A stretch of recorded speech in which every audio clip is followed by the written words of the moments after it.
Oi, gente. Minha avó tá melhor!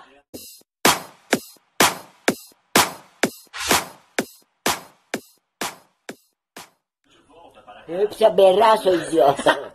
E aí, vó? E aí, segurar as calças pra não cair. Tá melhor? Agora você quer saber se minha avó tá melhor mesmo? Ela odeia que pula na cama. Eu vou pular. Vó não gosta? Ô, vó! Oi, não vai começar, né? Não vai Pular na começar. cama.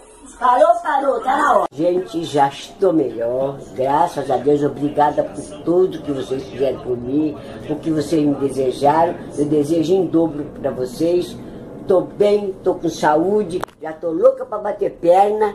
Olha, meu filho, não aguento mais ficar dentro de casa, viu?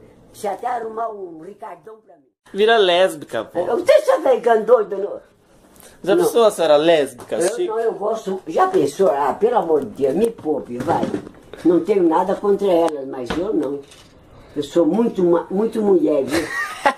Muito mulher, graças a Deus. Mas hoje pega nada. Ai, ai. Ai, ainda dá um caldo. Dá pra fazer um caldo de galinha. Ai, como eu sou bandida. Gente, minha avó ainda bem que tá melhor já, graças a Deus. E se curtiu? Se curtiu o que, vó?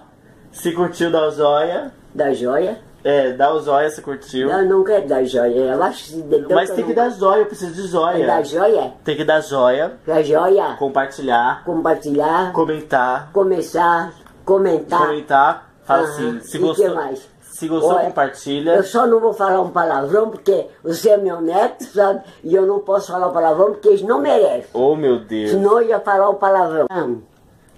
Se vocês gostarem, dá o like.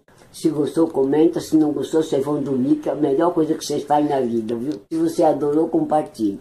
Demorou! Ai, eu sou bandida. Eu tô pronta pra outra, meu Deus. Me larga, me esquece, vai. Ai, Jesus, ai, ai, ai.